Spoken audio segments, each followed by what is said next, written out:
Magandang hapon po sa inyong lahat. Purihin si Jesus at si Maria.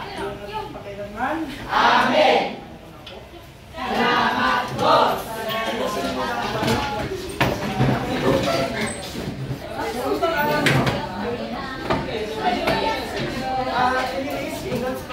Dahil sa festival dance ninyo. So, pakilan mo kayo sa inyong festival dance. Okay lang yan. Okay lang kasi ginawa nyo ng lahat. Sino yung festival ninyo? Ako! Pakilan ka?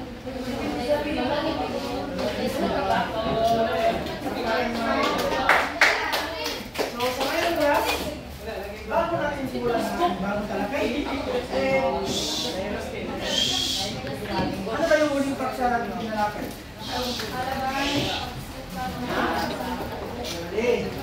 Tungkol sa kahalagaan sa pagsukat ng pambansang kita.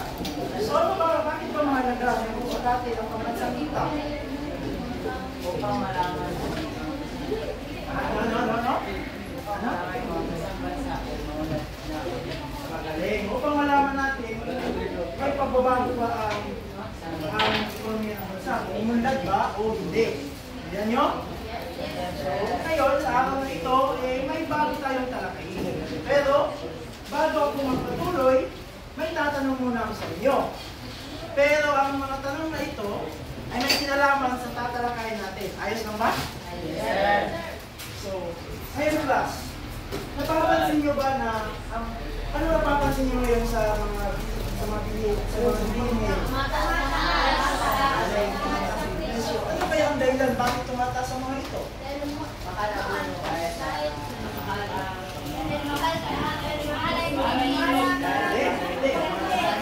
Ano pa? Sino mga honor students dito? Sino ba? Ikaw lang? Honor students. Honor students? Kasi nakikita po, marami kayo dito eh. Marami kayong umakyat sa stage, may pagganong-ganong na doon. Parang siya yung mga selfie-selfie. Siya, tapos yung sinampal ganyan. Tapos sinampal ganyan. Nalala ba yun ng Lunes? Pagganong-ganong. So, sa ngayon, dahil narinig ko na pagganong ko, ano sa tingin nyo ang tatalakay natin ko?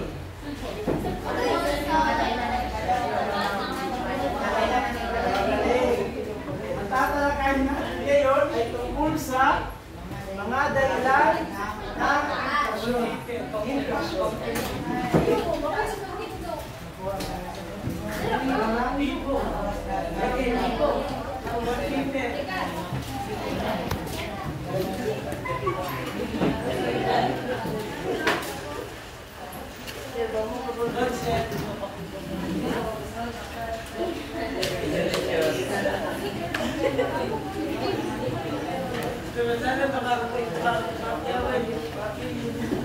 So, ang tatalakayin natin ngayon ay tungkol sa mga dahilan ng inflasyon.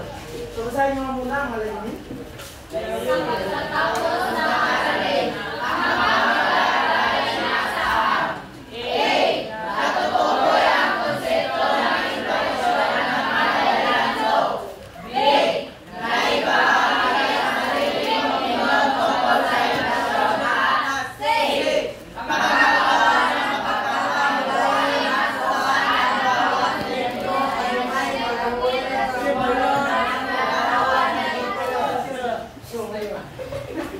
Bago tayo magpatuloy sa mga dahilan ito, ano ba ang inflasyon? Sino mga honor students dito? Honor.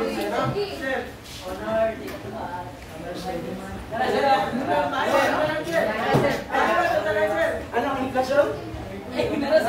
Honor student na punta ko to. Anong inflasyon? Ano? Wala idea? So, dito tayo sa kabila. So, ano bang ibig sabihin ng inflasyon? Honor student ka, di ba? Sure.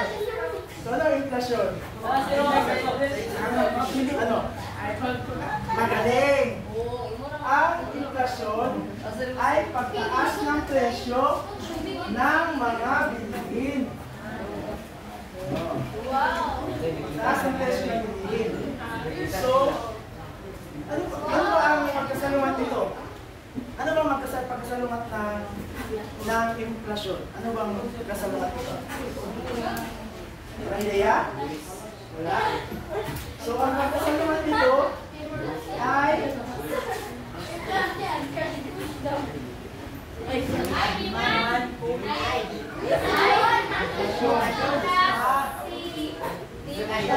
ang ibig sabihin ng deflasyon ay pagbaba ng presyo ng bilihin. So ano naman ang sa tingin nyo ang tawag sa patuloy na pagtaas ng presyo? Patay na sa inyong halaman. Ano ba? Ang tawag dito ay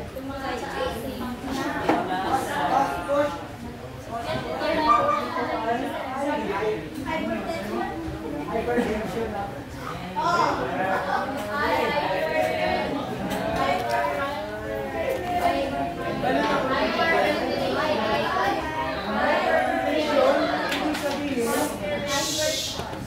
Ang hyperinflation ay ibig sabihin patuloy na pagtaas ng presyo ng mga bilihin. So ano ulit ang inflation? Sabi nyo? Pagtaas ng presyo ng mga bilihin. So ano ang deflasyon? Pababa ng presyo ng mga bilihin. At ano naman ang hyperinflation? Ano ibig sabihin ng hyperinflation? Magaling. Patuloy na pagtaas ng presyo ng bilihin. So ngayon, ang mga ito ay may dahilan lumaturan na rin. At ngayon, aalamin natin ito bawat isa. Pero bago tayo magpatuloy, bakit sa inyong opinion, ano ba mga dahilan nito? Bakit nangyayari? Oh, pwede. Ano pa?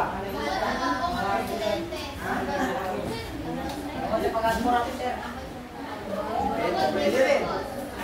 Presidente sa gobyerno, pwede rin. Ano pa? Ano pa? Pwede rin. Maraming ganyan. So, pero aalamin natin. Aalamin natin ang mga dahilan ng inflasyon. So, basahin na una. Demand pull. Sa uri ng inflasyon na nangyari kapag ang buwan tumataas ang produkto at serbisyo ng pananasabi sa kanyang supply. Ano ibig sabihin ito? Ano ibig sabihin ito? Kung mataas daw ang demand at hindi napapantayan ng supply ang demand sa isang bansa, tataas ang presyo ng bilihin. Pero kung mapapantayan ng supply ng produkto ang demand o mas marami pa ang supply sa demand, magiging mababa ang presyo ng bilihin. Pero ang demand pool, ibig sabihin, sa itong halimbawa ng inflasyon o uri ng inflasyon na kung saan mas mataas ang demand kaysa supply. Basta kung isa. Demand pool. So, pag mataas ang demand at hindi napapantayan ng supply na produkto ang demand nito, magiging mataas ang presyo. Hindi ano ba? Yes, sir. Ngayon, dito na tayo sa pangalawa. Cost push. Basahin nyo nga. Cost push. Isang uri ng inflasyon na nagaganap kapag tumaas ang buong presyo ng mga bilihin dahil sa pagtaas ng mga gastusin sa produksyon. So, ano ang ibig sabihin dito ng cost push? Ano ibig sabihin? Magaling. Halimbawa, ang isang kumpanya, nagmahal ang mga materyales na kinakailangan nila para sa kanilang produksyon. So, ibig sabihin, dahil nagtataas ang materyales, tataas ang halaga ng kanilang produkto. Dahil nga, Kasi malulugi sila kung hindi nila patataasin ang presyo ng kanilang produkto. Kasi ang mga materyales sa kanilang produkto ay mahal. Kaya wala silang magagawa, pero tataas na ang presyo ng kanilang mga produkto sa isang kumpanya. Kasi kung hindi, malulugi sila. Wala silang sapat na kitang makukuha. Kaya tumataas ang presyo. Kung mataas lang ang presyo ng kanilang mga materyales na ginagamit sa kanilang produkto. Halimbawa, pandesal. Magkano ba ang pandesal sa inyo? Di ba dati, tagpuso lang? Diba? So, pero ngayon, ang tagdos, ang 2 peso na pandesal ay parang 1 peso lang dati, di ba? Pero alam niyo sa akin, may halagang piso na pandesal. Wala. Pero ang kalaki, ganito lang. Parang cookies, ganito lang. Oo, ganito ang kalaki. Dahil napakamahal ang presyo ng mga kinakailangan. Ano ba mga kinakailangan para makaluto ng pandesal?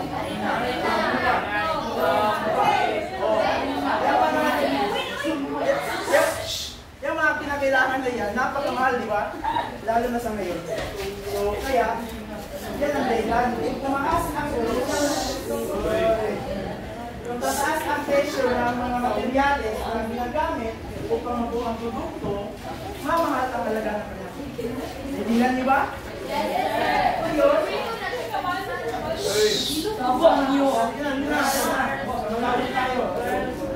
So ngayon, dito naman tayo sa mga iba pang dahilan at inflasyon. Basahin niyo ang mga ito? Pagtaas ng supply ng salapi. Pag-ibig sa importasyon para sa mga lilaw na sangkap. Kalagayan ng pagluwas sa export. Monopolio o market. Pambayad utang. So ito ang mga iba pang dahilan at inflasyon. Una ay pagtaas ng supply ng salapi. Bakit naging dahilan ito? Ng inflasyon. Bakit? Walang ideya? Ganito kasi yan. Hindi mo na rin. Ganito kasi yan.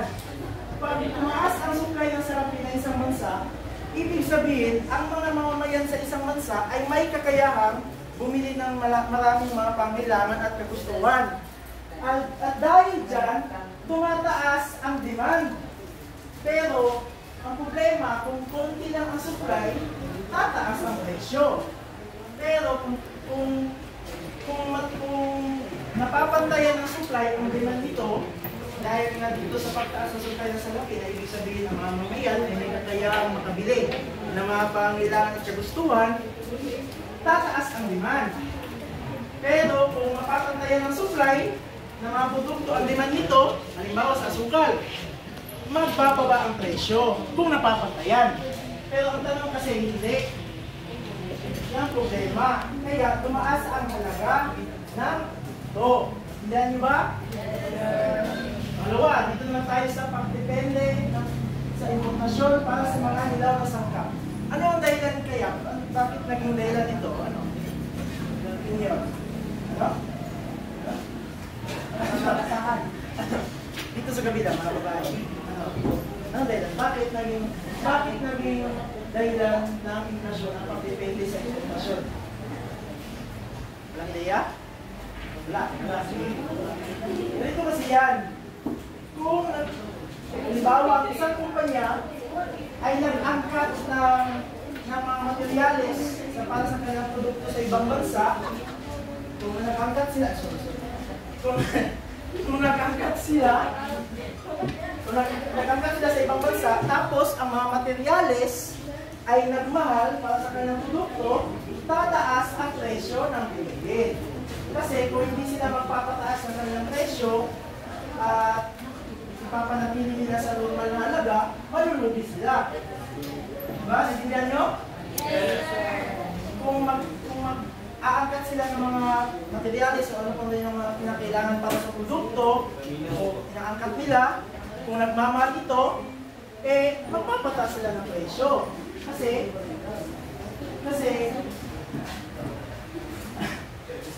dahil malulugi sila kung hindi lang palagi ng presyo. Kaya, kinakailangan, binabalance din. Kung ang mga